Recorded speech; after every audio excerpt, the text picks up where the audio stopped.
श्रीमन्महागणाधिपते नमः। श्री गुरुचरणकमलेभ्यो नमः। मातृपितृचरणकमलेभ्यो नमः।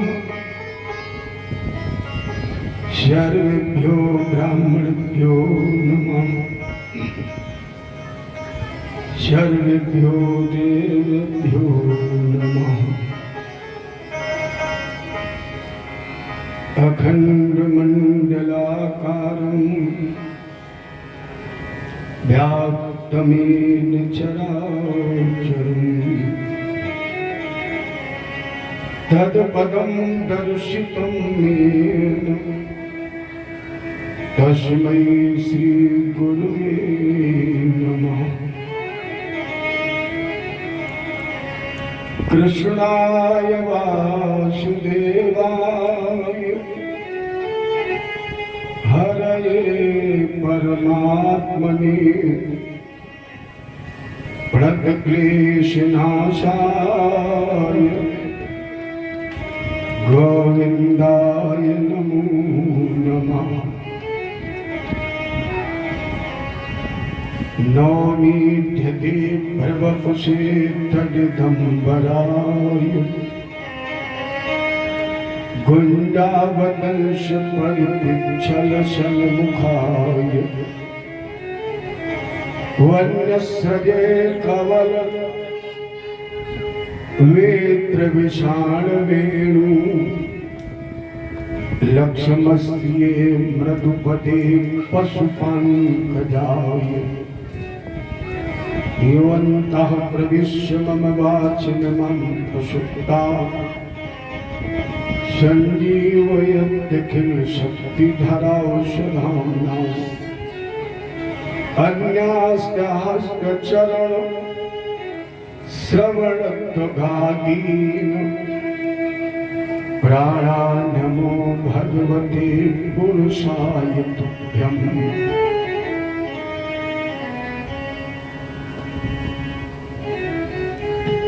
गिर को उठाए ब्रज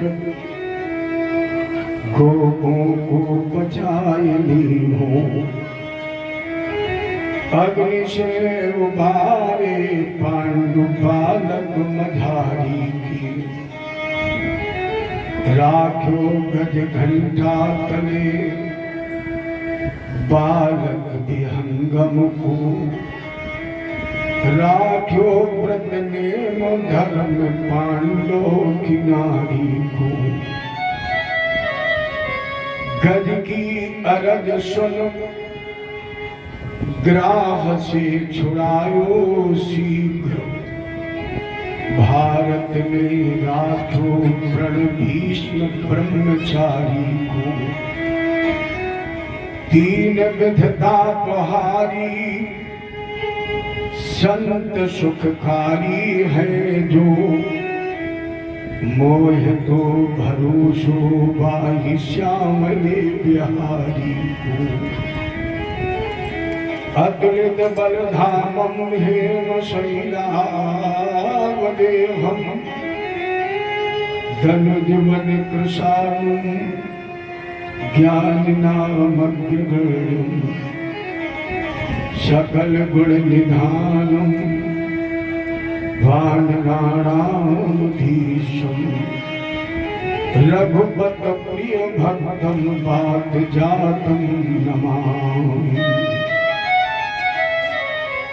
करहु प्रणाम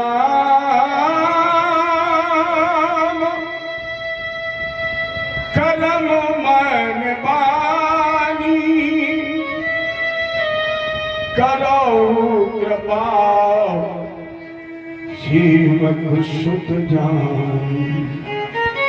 जय गुरु भगवान की, कृष्ण भगवान की, राजा रामचंद्र की, उमापति महादेव की, आदि शक्ति मैया की, भागवत भगवान की, बलबजरंगी की, बल ब्रह्मदेव महाराज की।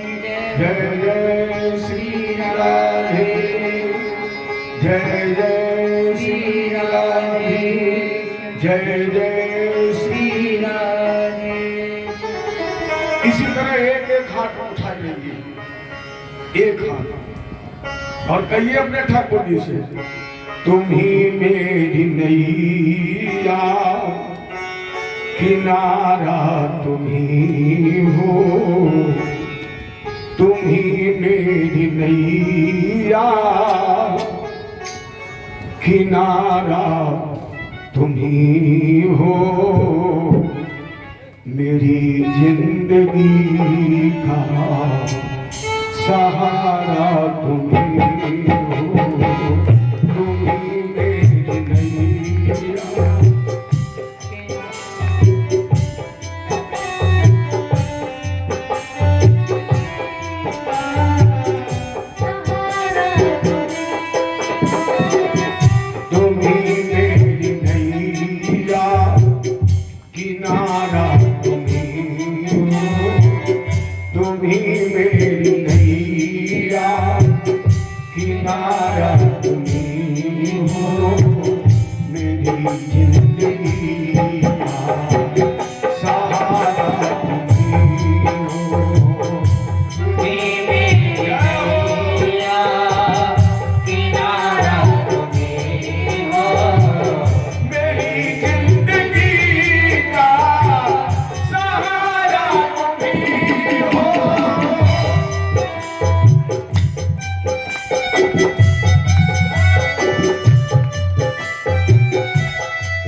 मेरी जिंदगी का सहारा तुम्ही हो, तुम्ही मेरी नैया किनारा तुम्ही हो, मेरी जिंदगी का सहारा तुम्ही हो, तुम्ही मेरी नैया किनारा तुम्ही हो, मेरी जिंदगी का सहारा तुम्ही हो।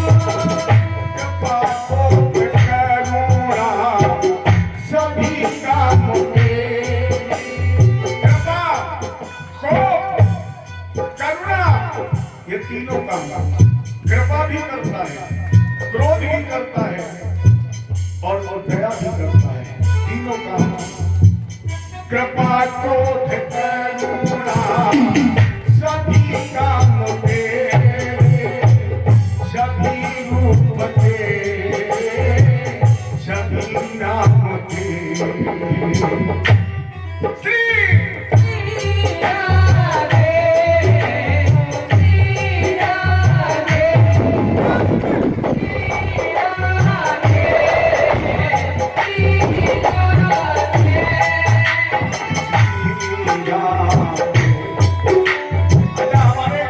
महाराज जी तो यहाँ समाधि लिए, उनका नाम क्या है? इसीलिए तो हम कहते हैं राधे। अरे श्याम क्यों कह दो राधे, हम करे दोनों राधे राधे तो फिर पूरे हो जाएंगे। क्योंकि बिना श्याम राधे राधे और बगैर श्याम राधे राधे, इन्हें बोलो राधे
अब तो कुछ भोजन हजम हो गया होगा, जगह खाली हुई पेट में तो कुछ भरा जाए इसमें।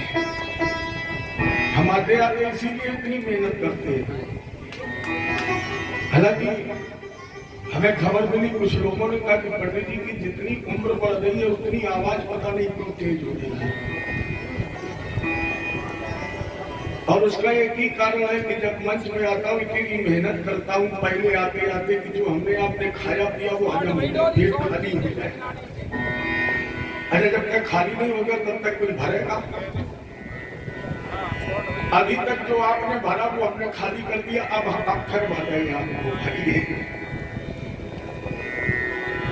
वामन भगवान के शरण ध्रुवन के रूप में प्रकट, ब्रह्मा के कमंडल में बंद, भागीरथ के अथक प्रयत्न से भारत भूमि को पवित्र करने वाली कल कलुष विनाशिनी, प्रातः स्नानी, मोक्षदायिनी, विष्णुपदी, भगवतपदी, भागीरथी, मां गंगा के शांत सौम्य लहरदार रेत का पवित्र आसन, वटवृक्ष की शीतल छाया, शुक्र थाल, जहां पर अभिमन्यु पुत्र उत्तरानंदन उत्तराभिमुख कृष्ण की कृपा के पात्र कर्मयोगी परीक्षित, जिनके साथ बैठे हैं भृगु, वशिष्ठ, च्यवन, गौतम, देवादित्य, देवल, देवराज, इंद्र, प्रमथ, नारद, पराशर पुत्र वेद व्यास के मध्य उच्च आसन पर तत्रा भगवत भगवान व्यास पुत्र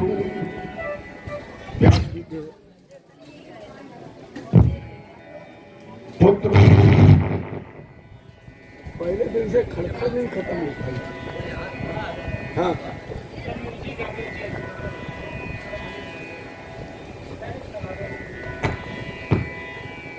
व्यास पुत्र गोलोक धाम से राधा जी के निर्देशन को प्राप्त करके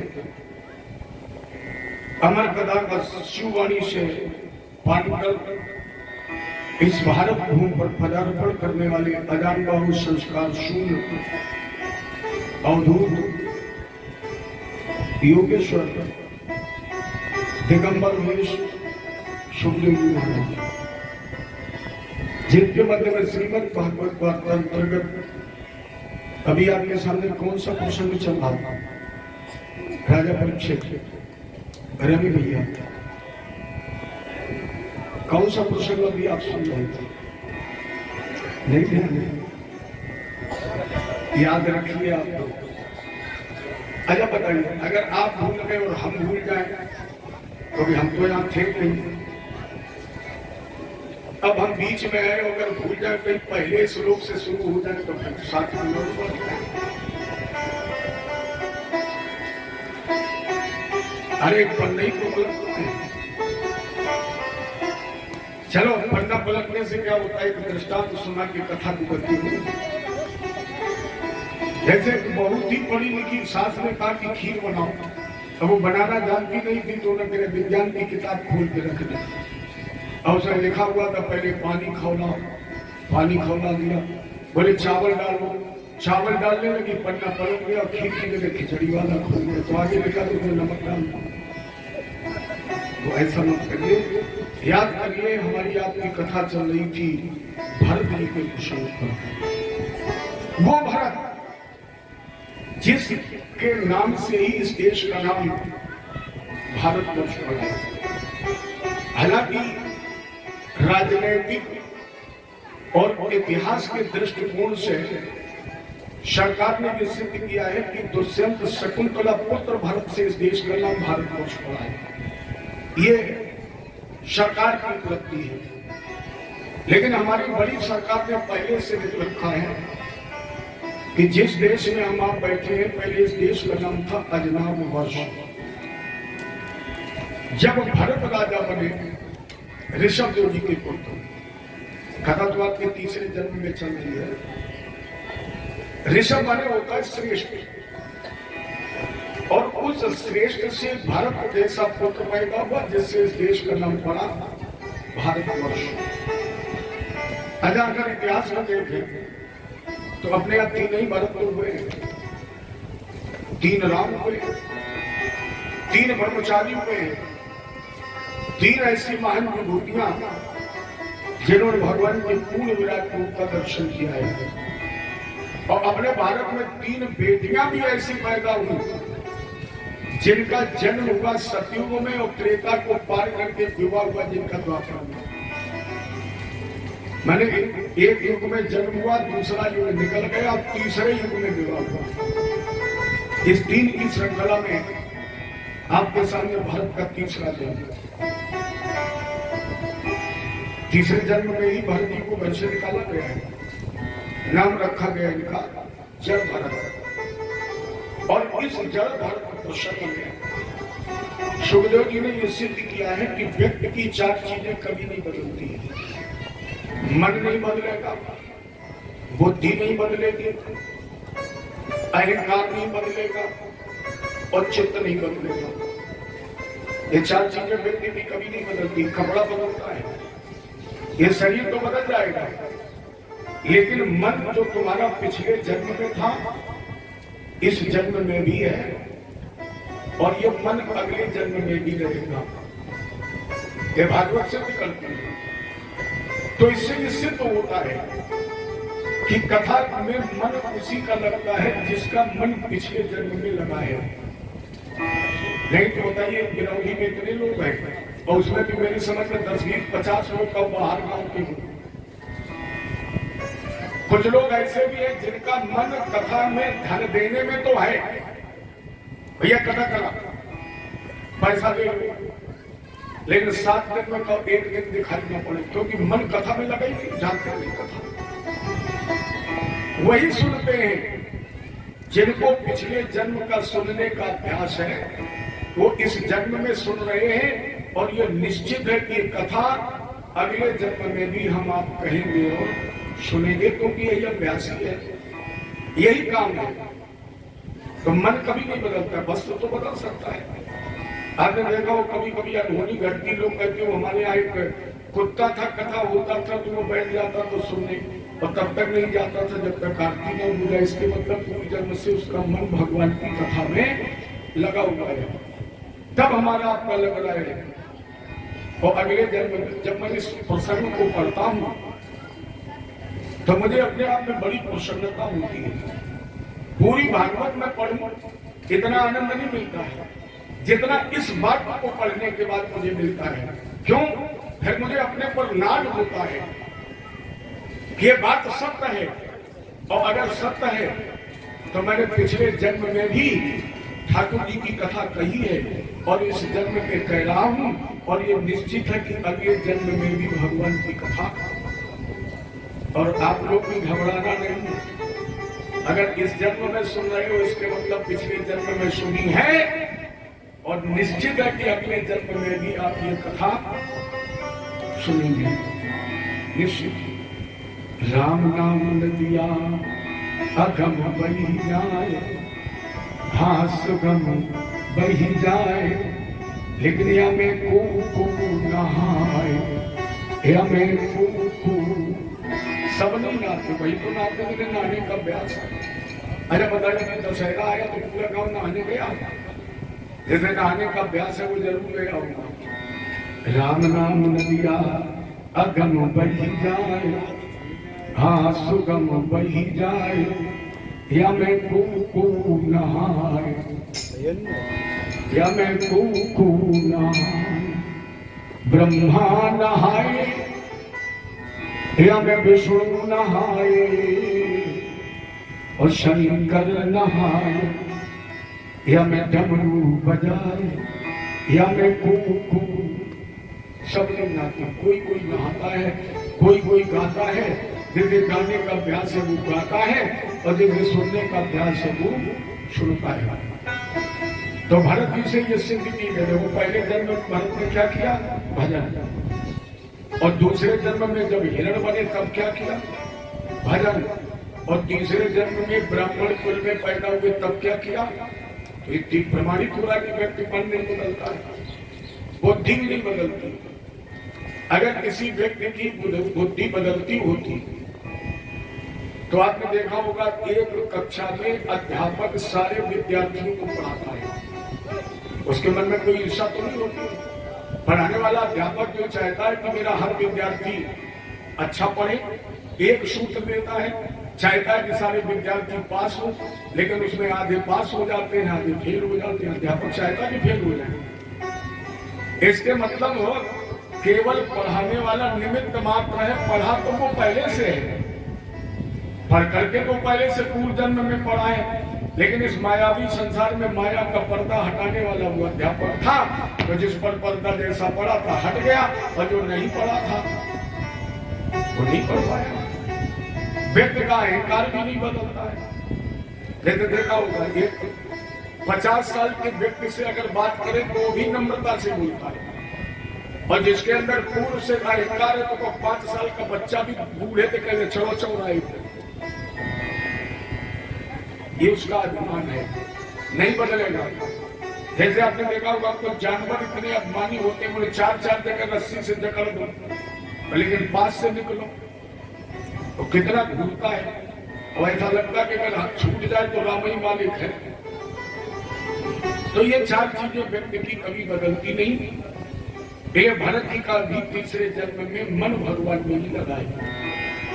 एक भरत की कथा आपके सामने है। दूसरे भरत त्रेता युग में दशरथ के कई पुत्र भरत, और तीसरे दुष्यंत शकुंतला पुत्र भरत। तीनों भरतों का भी इतिहास पढ़े, एक से श्रेष्ठ वीर, त्यागी और विद्वान। क्योंकि भरत का मतलब है भा माने भक्ति, रत माने प्रेम, रत माने लगन, रत माने निष्ठा, रत माने श्रद्धा, रत माने समर्पण।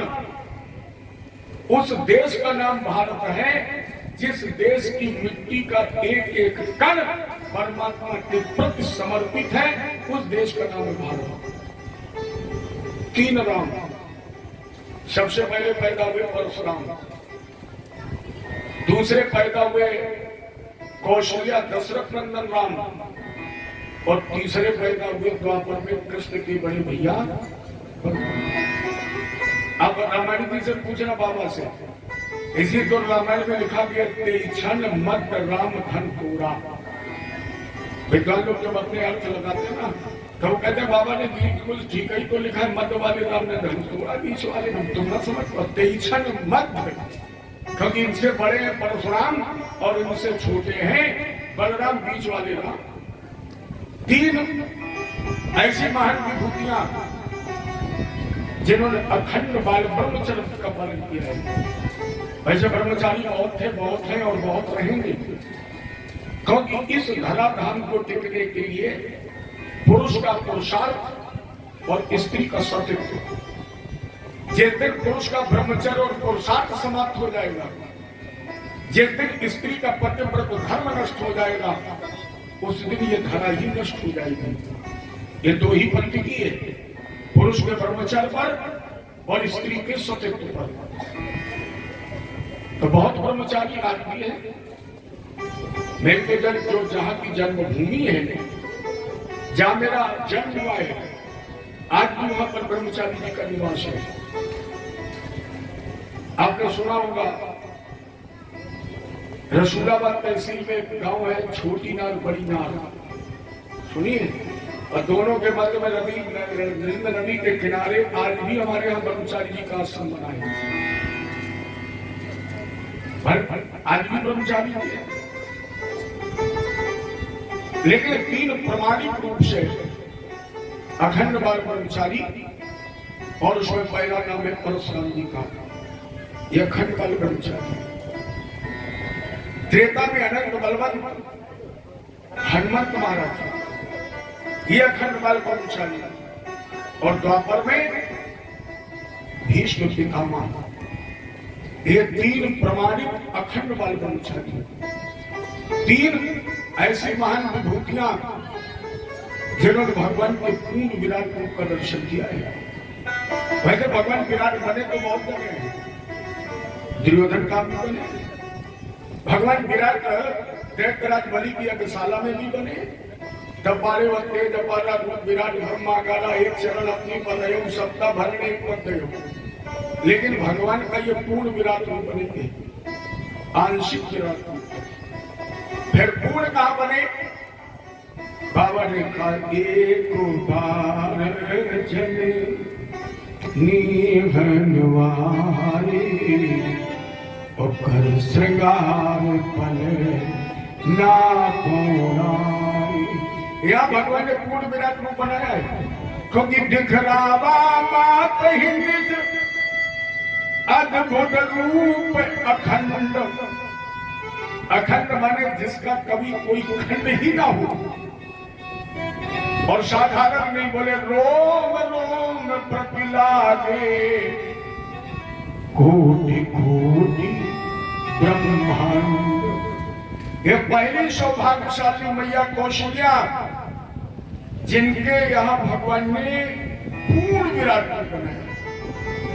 और दूसरा सौभाग्य कृष्णामृते भक्षित, मिट्टी खाई। किसने? बालकृष्ण भगवान ने। बल्लभ जी ने हाथ पकड़ लिया और बोले भैया लाला ने मिट्टी खाई। यशोदा जी ने छड़ी उठाई, बोले मिट्टी खाई। अब भगवान ने सोचा मिट्टी का डेला मुंह में दबा है, और अगर हमने मुंह खोल के कह दिया नहीं खाई तनिकऊ चमक गई। तो माता जी के हाथ में छड़ी है, बड़े प्यारे है ना, श्याम वर्ण है। धीरे से आंखें बंद की, एक तरफ सर रख दिया, हिला दिया, सर नहीं खाई। यशोदा जी ने कहा दूंगा, फिर तो कह रहा नहीं खाई और तुम कह रहे हो खाई। बलराम जी ने कहा माता जी ये इतना सीधा भोला नहीं जितना तुम समझ रही। ये बिल्कुल ऐसा है, कैसा? बोले जैसे पिंजरे में बंद तोता, अब तोते को पिंजरे में बंद कर लो तुरंत आंख बंद कर लेगा, सांस रोक लेगा, सर रख लेगा एक तरफ, ऐसा लगता है गया। अगर तुम धोखे में आ गए कि पिंजरे में तोता गया, तुमने खिड़की खोल दी, तो फिर पिंजरे ही बचेगा, तोता तो गया। ये बिल्कुल तोते की तरह आंख बंद की है, इसने खाई है। यशोदा जी ने कहा खाई, भगवान बोले नहीं खाई। यशोदा जी ने कहा ऐसे नहीं मानेगी। भगवान बोले कैसे मानोगी? अच्छा आज की बात है, जब बच्चे मिट्टी खाते हैं तो क्या करती है? आ करो आ, ऐसे नहीं माने, मुंह खोलो आ करो। जैसे भगवान ने मुंह खोला तो मिट्टी का डेला थोड़ी था, दिख रहा भगवान कृष्ण के खुले हुए मुख में संपूर्ण ब्रह्मांड, और ब्रह्मांड में एक यशोदा एक कृष्ण। उस कृष्ण का भी मुख खुला तो उसमें भी सारा ब्रह्मांड, उस ब्रह्मांड में एक यशोदा एक गोकुल एक कृष्ण, उस कृष्ण का भी मुख खुला है। अर्थात दिख रहा कहीं निज अद्भुत रूप अखंड, और रोम रोम प्रति लागे कोटि कोटि ब्रह्मांड। अब जब सारे ब्रह्मांड भगवान के मुंह में, तो यशोदा जी को डर गई, पसीना आ गया, आंखों से आंसू बह गए, आंखें बंद हो गई, कांपने लगे। कन्हैया ने सोचा मैया डर गई, इसलिए अंतर्हित भगवान ने वो अपना विराट रूप अंतरित कर लिया और बोले भैया मैंने मिट्टी नहीं खाई। यशोदा जी बोली नहीं खाई। भगवान बोले अब तो तुम हमारी वाला पाठ पढ़ रही हो, भैया मिट्टी नहीं खाई। यशोदा जी ने कहा नहीं खाई। भगवान बोले ना मानो तो मुंह खोल दे। यशोदा जी ने कहा मुंह तो सपने में खोल दिया। क्या माँ की ममता है। यशोदा जी ने भगवान को गोद में उठाया और सीधे गौशाले में ले गए। गाय की पूंछ से नजर झाड़ी, माँ की ममता है। जिसके लिए बाबा ने लगा भ्रकुट विलास सृष्टि लय हुई, जिसकी पलक उठ जाए, जिसकी भ्रकुटी चढ़ जाए। जानते हो सारा खेल कितनी देर में? पलक उठती है रचना, पलक रुकती है इतनी देर में पालन, और पलक झपक जाती है इतनी देर में संहार। आज मेरा वही गोविंद यशोदा की गोद में गाय की पूंछ से अपनी नजर है। मैदाना ने गोमूत्र से स्नान जाला को रचा। और तीसरा सौभाग्यशाली जिसने भगवान के पूर्ण विराट रूप को देखा है,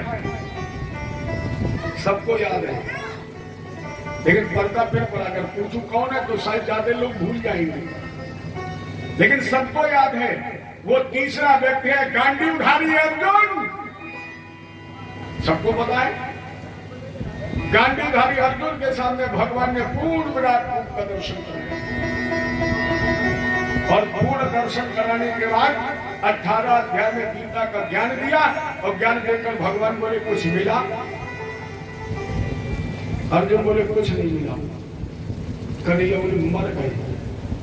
ऐसी गर्मी में 10 घंटा मेहनत करी, पूर्ण विधायक रूप बनाया, दुनिया को अपने उदर में मरता हुआ प्रवेश करता दिखाया, गीता का ज्ञान दिया, तुम्हें कुछ मिला ही नहीं। अर्जुन बोले कुछ नहीं मिला। भगवान बोले बड़े एहसान फरामोश हो, अरे झूठ ही कह देते मिला। अर्जुन बोले खम झूठ बोल जाए, जब कुछ मिला वो सब बताए। अरे महाराज जी कुछ मिला नहीं। फिर अर्जुन बोले जो मेरे पास था वो भी चला गया। भगवान ने कहा और ठीक है, जो था वो चला गया, भगवान से अर्जुन ने कहा हाँ। भगवान बोले नहीं मिला कोई बात नहीं, कम से कम यही बताओ चला क्या गया। अर्जुन बोले मेरा मोह चला गया। जब आपने गीता का ज्ञान दिया मेरा मोह चला गया। भगवान बोले तो फिर तो मैं उठाओ काम मोह यही तो चाहते तो मुंह चला गया, ममता छूट गई। मेरे कहने का मतलब 3 ऐसी कन्याएं जिनका जन्म सतयुग में हुआ और विवाह हुआ जाकर त्रेता को पार करके द्वापर में। सबको वो नाम मालूम है, हम आपको याद करा दें। उसका सबसे पहला नाम है माँ गंगा का। गंगा जी का जन्म दैत्यराज बलि की यज्ञशाला में वामन भगवान के पैर के धूवट के रूप में सतयुग में हुआ और इनका विवाह त्रेता को पार करके द्वापर में महाराजा शांतनु जी के साथ हुआ, जिनसे महात्मा भीष्म का जन्म हुआ। दूसरी कन्या रेवती जो बलराम भैया के साथ ब्याही गई, जामवंत पुत्री, ये सतयुग में पैदा हुई, विवाह हुआ द्वापर में। और तीसरा विवाह हुआ है रेवती जी का जन्म और तीसरी कन्या जामवंत की पुत्री जामवती। बलराम भैया की जो पत्नी बनी है रेवती जी, रेवत की पुत्री थी सतयुग में। और भगवान कृष्ण की जो दूसरी पत्नी थी जामवती, ये जामवंत की कन्या थी, जिनका विवाह द्वापर में भगवान कृष्ण के साथ हुआ। इसी में इस 3 की श्रृंखला में आपके सामने वही प्रसंग चल रहा है जल भरत का, जिसके लिए शाम खल महायोगी जो बहुत बड़ा योगी था। तीसरे जन्म में पड़ा नाम जल भरत। अभी इसी व्यासपीठ से निवेदन किया जा रहा था कि भाइयों ने भरत को निकाल दिया तो भरत ने विरोध नहीं किया। आज का अगर भाई होता तो क्या कहता। अगर आप 4 भाई हो और ईमानदारी से बताना, अगर 3 भाई तुमसे कहते हैं घर से निकल जाओ तो निकलोगे? लाठी लेके देहरी पर खड़े होंगे, पहले कहोगे 1/4 बांट दो। और ये और ध्यान रखना, ऐसे व्यक्ति को हम फ्री दे देंगे तो तुम्हें भी नहीं रहने देगा और तुम्हें कीमत में भी नहीं देंगे। लेकिन भारत ने विरोध नहीं किया। भाइयों ने कहा भाग जाओ, छोड़ दो घर। भारत ने कहा जा रहा। क्यों? भारत ने कहा रमन्ते योगिना अश्विन इत राम। राम रोम रोम में है, कड़कड़ में। और जब हरि व्यापक सर्वत्र समाना, या सिया राम में सब जग। और जब सिया राम में सब जगह तो फिर हुई है वही जो राम रचिरा। तो वही होगा तो राम जी जाएंगे तो हमारे अंदर भी राम, भाइयों के अंदर राम। अब जब राम ही राम से कहना निकल जाओ तो हम होते कौन? भरत निकल गए, 2-4 किलोमीटर दूर गए। भरत जी ने सोचा ऐसे चक्कर में पड़ गए, भजन तो कर ही नहीं पाया। अच्छा, भरत जी का नियम था भोजन करने बैठ गया, मन में राम का स्मरण हो जाए तो वही समाधि में लगे जाए, खाली परसी रखी है। चौराहे पर स्मरण आ जाए तो भरत जी चौराहे पर लग जाए। तो रास्ते में जा रहे भरत जी का अचानक मन लग गया और वही बैठ गए। दाएं बाएं भी नहीं हुए, बीच ही रास्ते में बैठ गए और भरत जी ने ताली बजाई, बोले श्री राम जय राम। चले गए समाधि। अब भरत जी समाधि में इधर तब कदाचित प्रखर पत्र भद्र काली। इधर तो भरत जी भजन में लगे थे और उधर डाकू लोग आ रहे थे। इनका जो सरदार था निसंतान था, किसी ने कह दिया कि किसी बलि दे दो भद्रकाली, संतान मिल जाएगी। तो जो पशु बांध रखा था वो छूट कर चला गया और सरदार ने कहा जो भी मिल जाए ले आओ, उसी की बलि दे देंगे। और जब डाकू लोग ढूंढने के लिए गए तो भारत जी भी लगे, फिर पीछे ही रास्ते में तो बैठे। डाकू ने कहा चलिए मेरे साथ। अब देखिए भरत कितना भगवत विश्वासी है। हमारा जैसा विश्वासी नहीं कि तेरा विवाद में विश्वास डगमगा गया।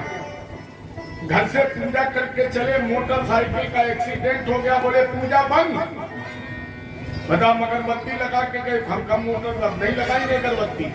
वो ये नहीं सोचता है कि हम अगरबत्ती लगा के गए तो केवल एक्सीडेंट हुआ, अगर अगरबत्ती लगा के ना गए होते तो एक्सीडेंट नहीं होता।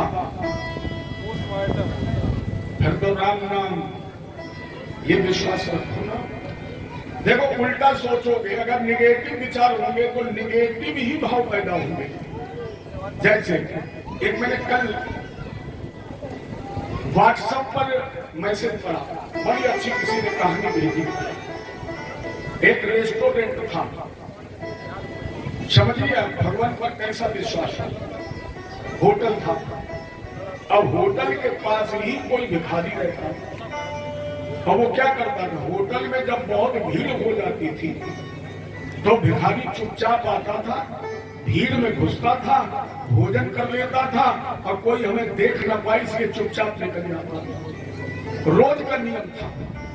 जैसे होटल में भीड़ हुई, भिखारी भीड़ में घुसा, चुपचाप भोजन किया, प्लेट रख दी, निकल आया। एक व्यक्ति देख रहा था, आज जब ये भीड़ में भोजन करने के लिए घुसा तब वो महानुभाव बैंक मैंने उससे होटल मैनेजर के पास पहुंचे और कहा, मैनेजर साहब ये व्यक्ति देखना, चुपचाप अभी भोजन करेगा, निकल जाएगा, ये आपको पैसे नहीं देगा। होटल मैनेजर ने कहा, निकल जाने दो, बाद में बात करेंगे। और भिखारी ने भोजन किया, सबकी निगाह बचाई और चुपचाप निकल गया। भीड़ जब कम हो गई तब शिकायत करने वाले ने कहा कि मैनेजर साहब, हमने तो तुम्हारा नुकसान बचाना चाहा, इसलिए हमने शिकायत की कि देखो चुपचाप खाएगा और निकल जाएगा, और तुमने कहा बाद में बात करेंगे, क्यों?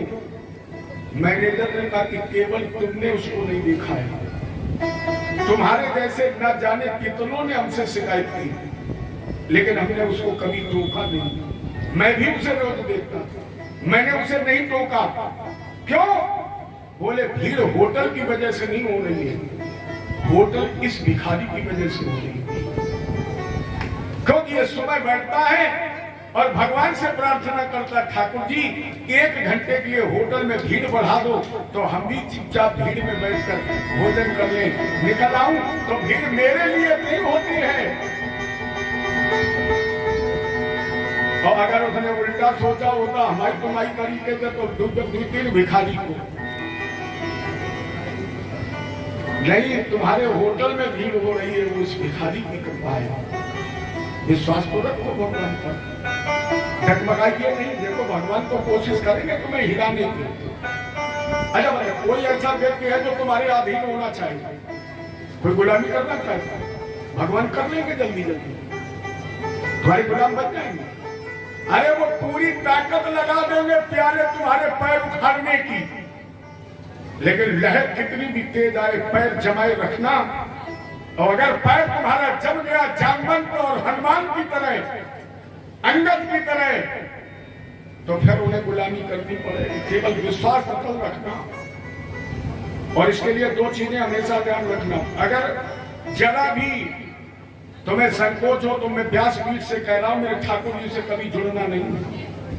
और अगर जुड़ने की साहस ताकत है तो 2 बातों की पहले तैयारी कर लो। सबसे पहली तैयारी, जिस दिन तुम ठाकुर जी से जुड़ोगे संसार और समाज के लोग तुम्हें बदनाम करेंगे, लेकिन बदनामी से अगर डर न लगे तो ही मेरे ठाकुर जी से जुड़ना। अगर बदनामी का डर हो तो फिर मत जुड़ना, फिर घर गृहस्थी में लगे रखना। अरे मेरी बात मत मानिए, प्रमाण कीजिए, देखिए आप समाज में, आप केवल 1 हफ्ता यहाँ छोड़ दीजिए, कहीं कथा हो, आप कथा से 5 मिनट पहले जाएं तो घर वाले बाद में कहेंगे, पड़ोसी पहले कहेगा बड़ा पुजारी बन गया जो दोपहर में चल दिया। कहते लोग, हम लोग चंदन लगा के निकलते हैं, पोथी लेके चलते हैं, तो लोग कहते समाज के, महाराज जी कहां डकैती डालने जा रहे हैं। तो क्या हम कथा कहना छोड़ दें? अगर अच्छा ईमानदारी बताए, अगर मुझे बदनामी का डर हो तो फिर भगवान की कथा गाना छोड़ दें। आप दूर मत जाइए, केवल इस मंदिर में सुबह 4 बजे 1 हफ्ते घंटा बजाइए, कुछ मत करिए, केवल ठीक 4 बजे आइए और घंटा बजाइए।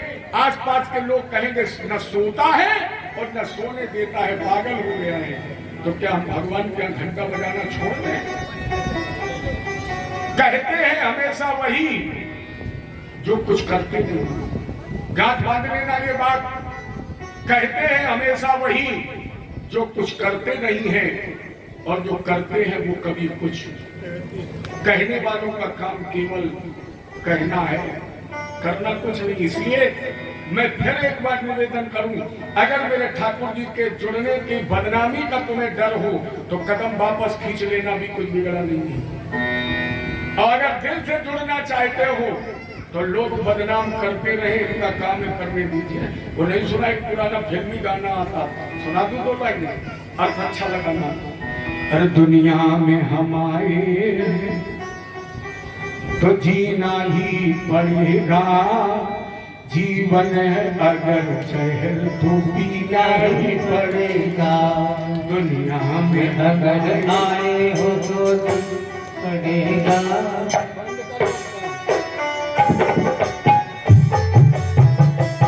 दुनिया में हमारे तो जीना ही पड़ेगा, जीवन है अगर जहर तो पीना ही पड़ेगा।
दुनिया में हम आए हैं तो जीना ही पड़ेगा, जीवन है अगर जहर तो।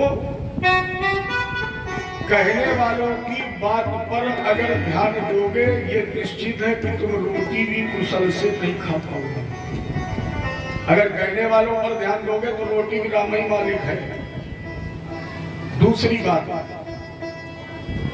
परमात्मा से जुड़ने से पहले अपना हृदय पत्थर बना लेना, बिल्कुल पाषाण बन जाना। कहोगे क्यों? जिस दिन से तुम परमात्मा से जुड़ना प्रारंभ करोगे, जब तक जुड़ नहीं जाओगे तब तक जो सबसे प्यारी वस्तु तुम्हारी होगी वो परमात्मा छीनता चला जाएगा। जब तक पूरे पूरे जुड़ नहीं जाओगे तब तक परमात्मा तुम्हारे रास्ते में गति अवरोधक पैदा करेगा। क्या करेगा? पुत्र प्यारा होगा, पुत्र छीन लेगा।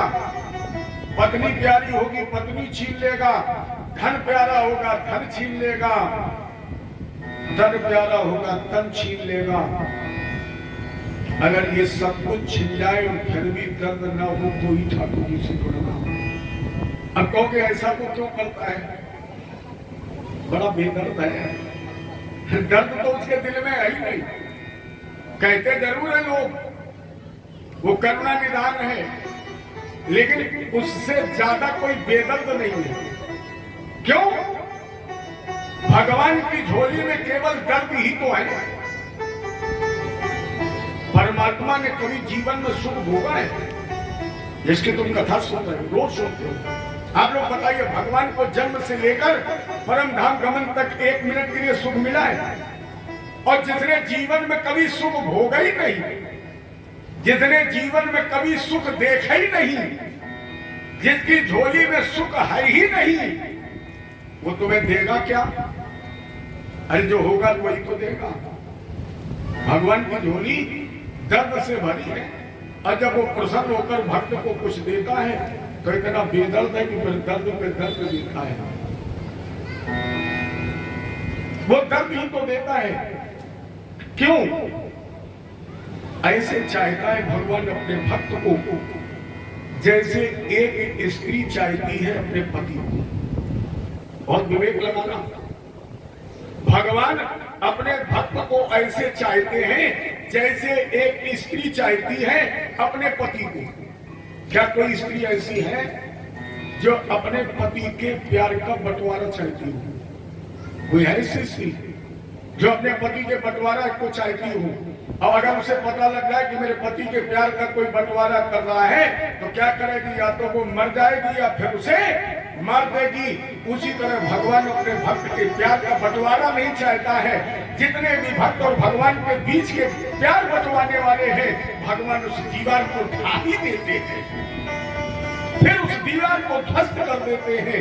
और जब प्यार बंटवाने वाली दीवार ध्वस्त हो जाती है तब भक्त और भगवान दोनों एक हो जाते हैं।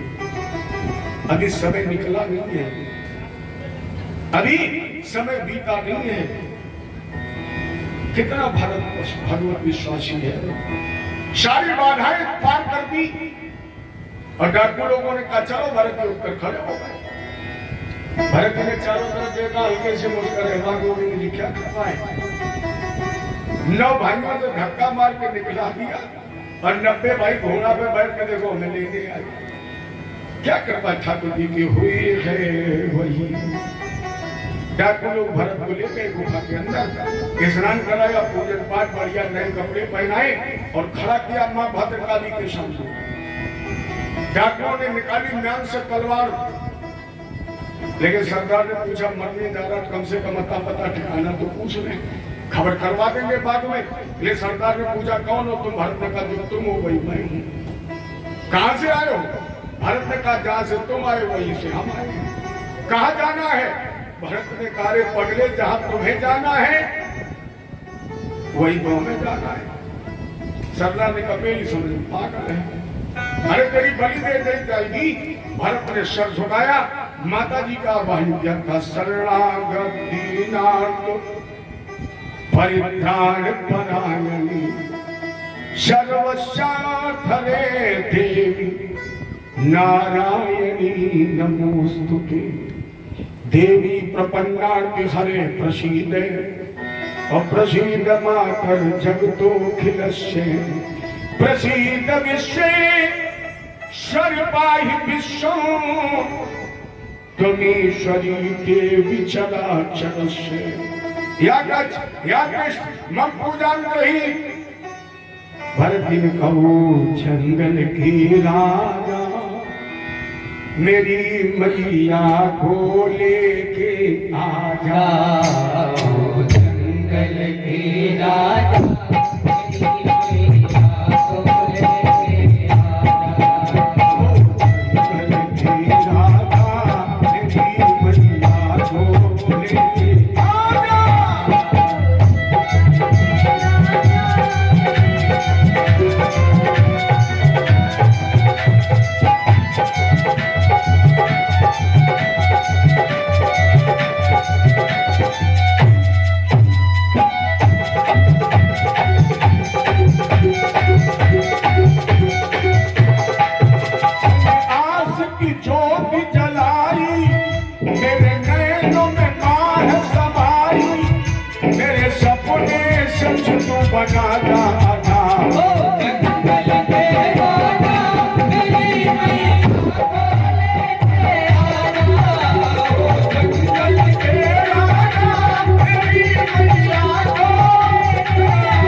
के राजा मेरी मैया को लेके आज